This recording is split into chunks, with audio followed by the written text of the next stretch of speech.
The official opposition in South Africa, the Democratic Alliance, has raised alarm over a leaked intelligence report published in the Sowetan newspaper. The report, originating from the State Security Services, accuses DA spokesperson on international relations, Emma Powell, of using a recent visit to Washington, D.C. to promote an anti-South African narrative. Well, Emma Powell joins us in the studio now. Hi, Emma. Thanks for joining us. Hi, thanks so much for having me. So take us through what happened. When did you first know about this report? Well, it's been a very interesting week, a very curious and deeply concerning set of circumstances, reminiscent of apartheid-era security police tactics now being used by the Ramaphosa administration, which is, of course, of grave concern. Linda, let me take you back to the beginning of this story, and it has multiple beginnings because one could start with the DA's trip to Washington, D.C. in February this year after President Trump issued the first executive order.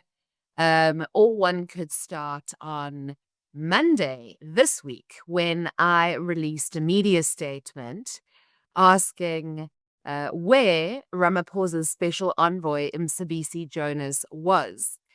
In that statement, I noted that it had been 90 days since his appointment as a special envoy to Washington, D.C., but he was nowhere to be seen. In fact, he was missing in action, and all parliamentary questions that I have to date submitted remained unanswered. In the aftermath of having released that media statement, which of course was a story of national interest, millions of South Africans, including big business and numerous political leaders, were of the impression that Mcebisi Jonas was indeed hard at work negotiating a trade deal for South Africa in Washington. That evening, we saw the president's spokesperson go onto X and issue a statement to say that by having so much as asked the question, the DA was, quote unquote, encroaching on the president's powers. It was not within the DA's realm of responsibilities or ambit to be interfering or asking such questions, and that Mcebisi Jonas answers to Mr. Ramaphosa and Mr. Ramaphosa only. Overnight, I received information from senior U.S. administration sources, impeccable sources, informing me that, in fact, in May this year, you will recall that was when the Oval Office meeting with the president and a number of his ministers took place, and Mr. Jonas was not in Washington, D.C. for that trip. His diplomatic visa had, in fact, been refused. Moreover, there had been an attempt to present official credentials. I presume that was so that Washington would accept Mr. Jonas as South Africa's official negotiator, rapporteur, interlocutor, and those credentials had in fact been returned, vis-a-vis rejected. We saw some incredibly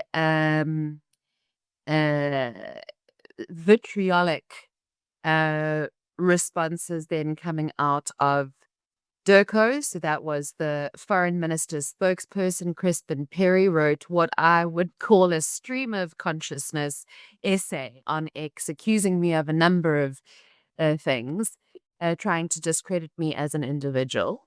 And once again saying that the DA had no right to be asking these questions because Mr. Jonas worked for the president alone. And that was then astonishingly followed by a statement from the president himself. Now, Linda, yourself and your audience will know that Mr. Ramaphosa has a reputation for many things. And one of those things is that he doesn't act with speed.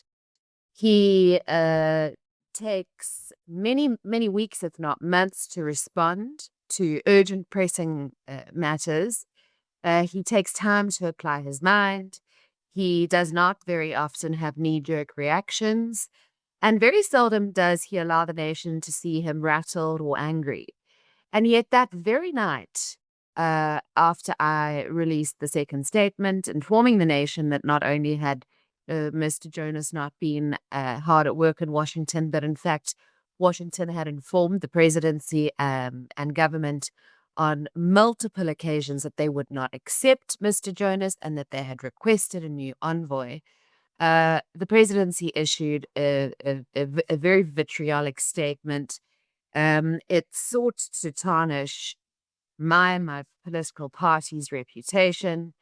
And again, extraordinarily, it noted, and I quote, that Ramaphosa has not needed Mr. Jonas to visit Washington, D.C.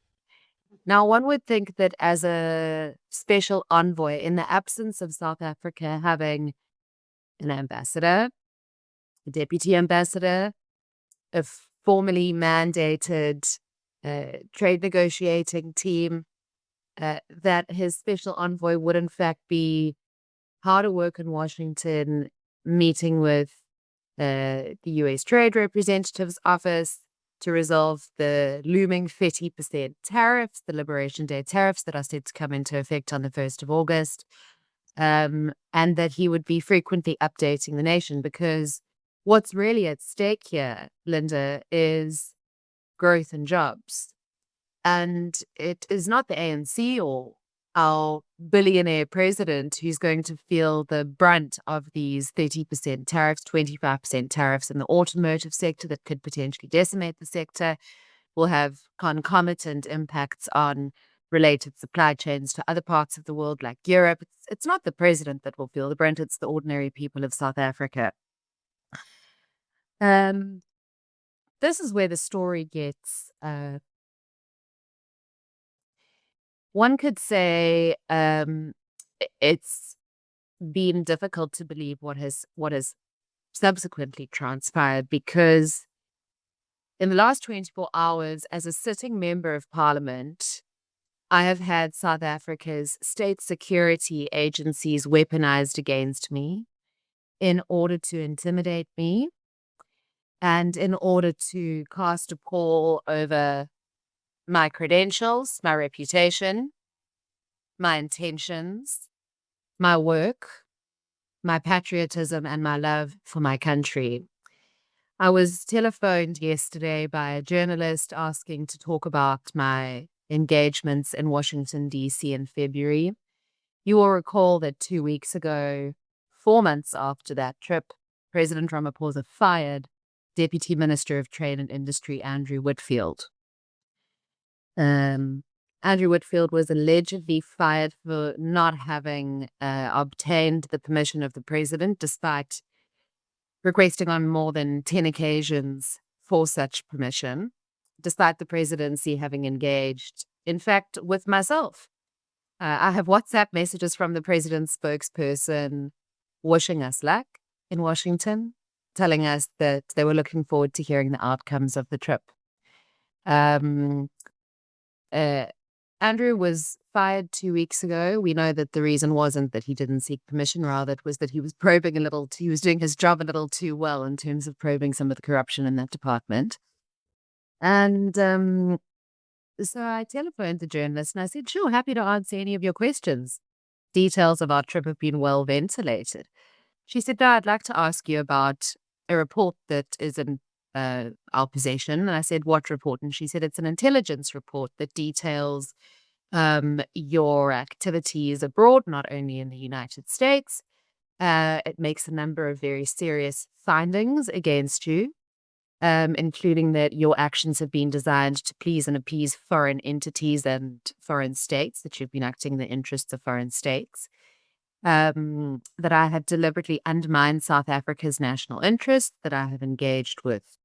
It made a number of accusations. I immediately said to the journalist, I can't continue this conversation verbally because as a politician, as a commissioner of oaths, I understand the imperative of having these sorts of conversations in writing, should the need for litigation arise.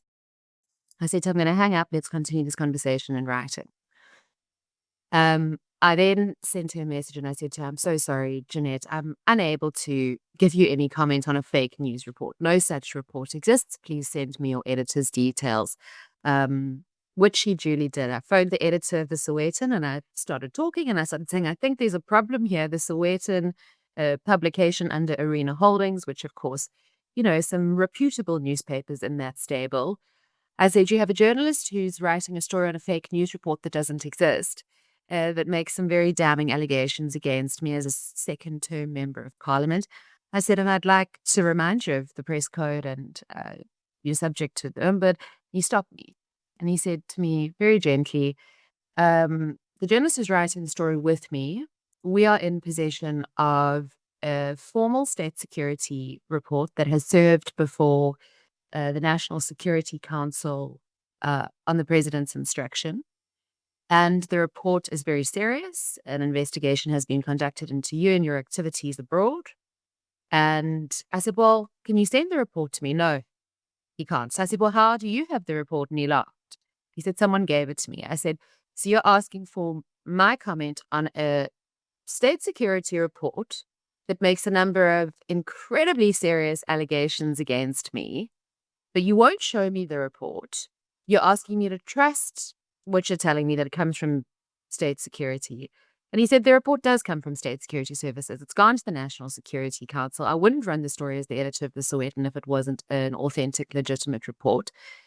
And I'm giving you an opportunity to comment. So I said no comment. Linda, as things transpired, we now know, I think many South Africans have been harboring under the illusion that Mr. Ramaphosa, as the head of state and as the president of the ANC, is somehow better than his predecessors, better than Jacob Zuma in his state capture era, sold the country to the Guptas, better than Paul Mashatile, better than the very people that have brought South Africa to its knees. But in fact, Mr. Ramaphosa, when his back is against the wall, is just the same.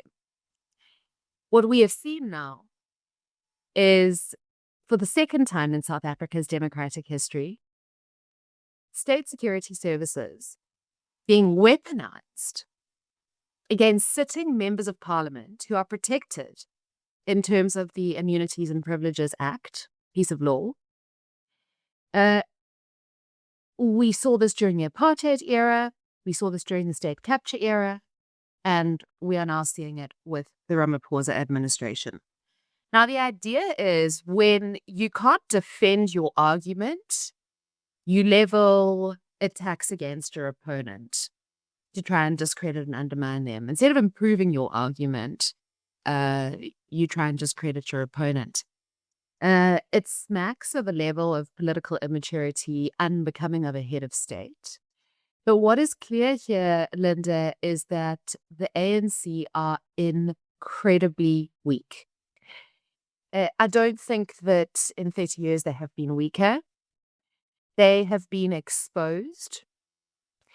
And their response now is to try and intimidate the people who are exposing their misdeeds into silence and compliance.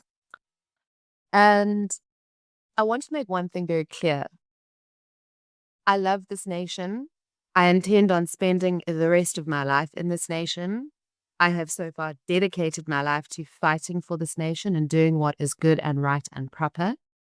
And no amount of intimidation will stop me from doing my job in the interests of the people of South Africa. Well, there's so many questions. So, first of all, who leaked it? And isn't it illegal to leak it? And isn't it illegal for the Sowetan to be in possession of this document? So last night, very late at night, the DA's lawyers, both attorneys and senior counsel, consulted. Letters were drafted and sent to the presidency, to the Minister of State Security, Minister Mcebisi, and to the editor of the Sowetan. We informed the editor of the Sowetan via my lawyer's correspondence that he was in possession, that he was allegedly, by his own admission, in possession of a classified intelligence report. we wrote to the presidency and we requested that the presidency investigate this breach of the intelligence services and the weaponization of intelligence services against sitting members of parliament who were conducting their rightful, constitutionally mandated oversight responsibilities. And we sent same to the Minister of State Security.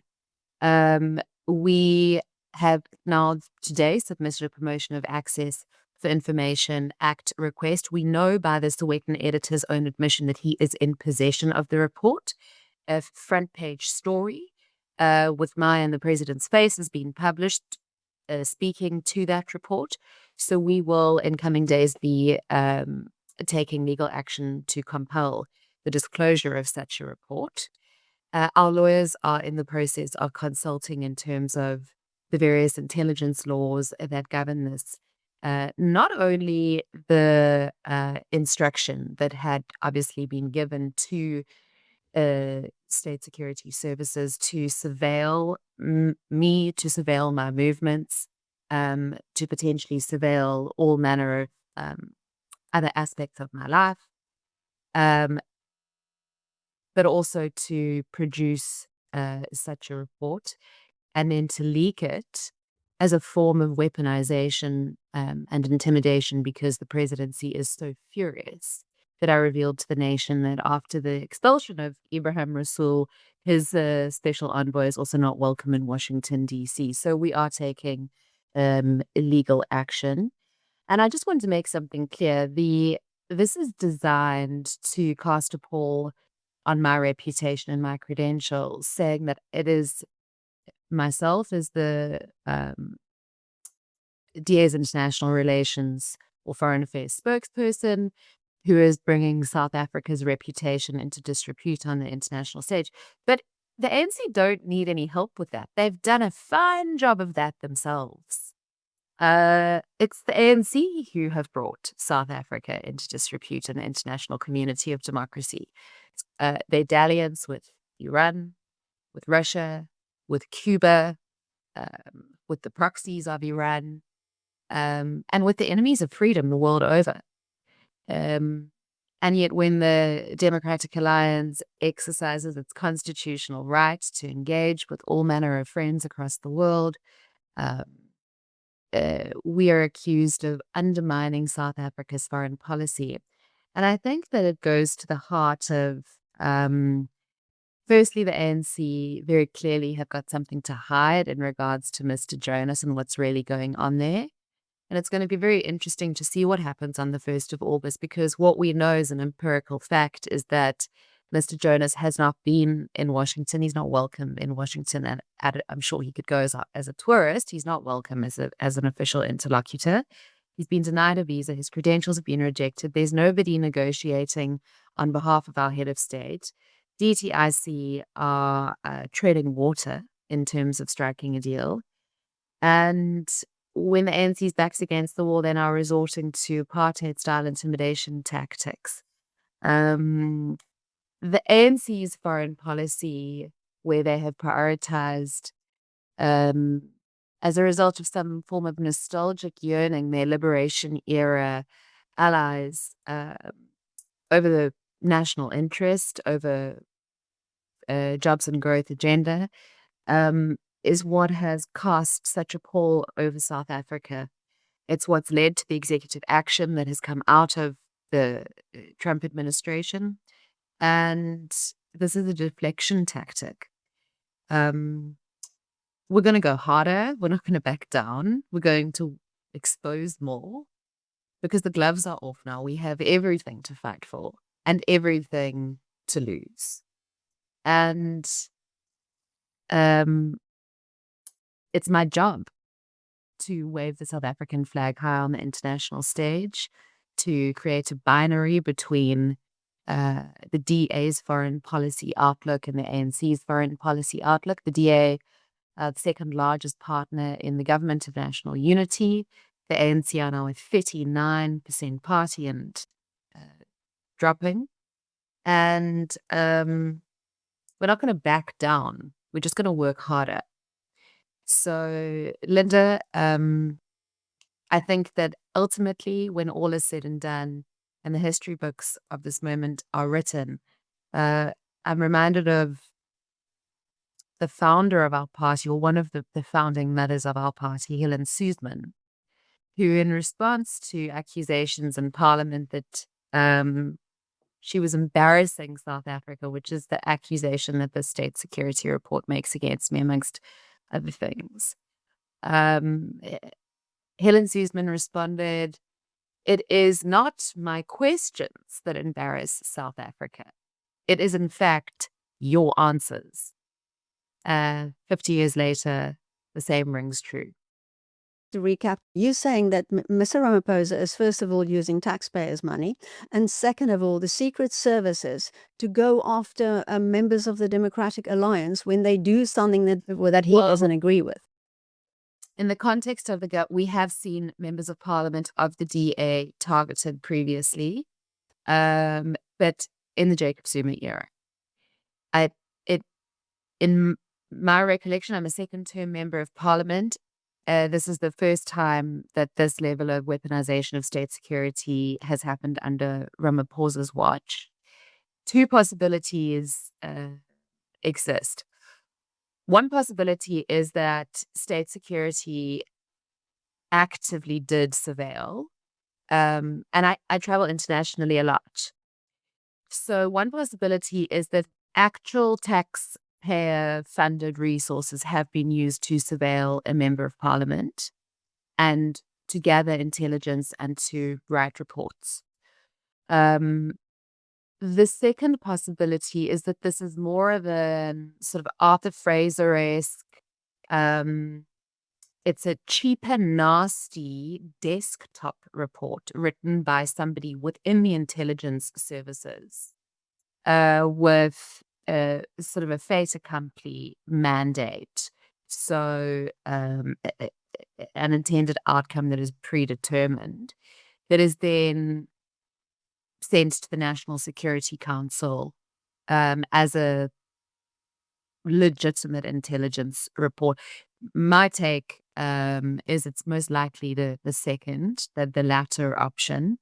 The ANC can't get the basics right. I really battle to believe that a full surveillance operation would be funded, mandated, that they would even be capable of that. It's most likely the second option, which is potentially more worrying because it means that a politician can instruct a spook or a state security operative in a constitutional democracy to craft a completely made up report that has an official stamp on it, that is filed at the National Security Council, where 10 members of the executive sit, the chief of the South African Defence Forces, the president's security advisors. It's deeply alarming. So our lawyers will obtain the report. We will make the report public once we have it. And all that I have to say is bring it on. I have nothing to hide. I will continue to do my work. I will continue to travel. I will continue to engage with governments across the world.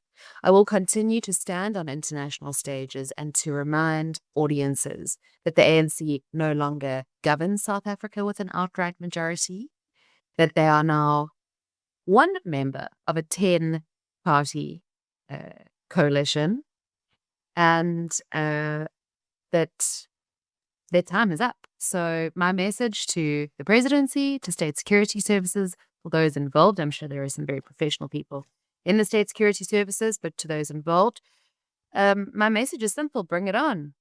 We're not going to back down, and we're not going to be intimidated, and we're not going to be silenced, and we will expose you one by one. Thanks, Emma. Thank you, Linda.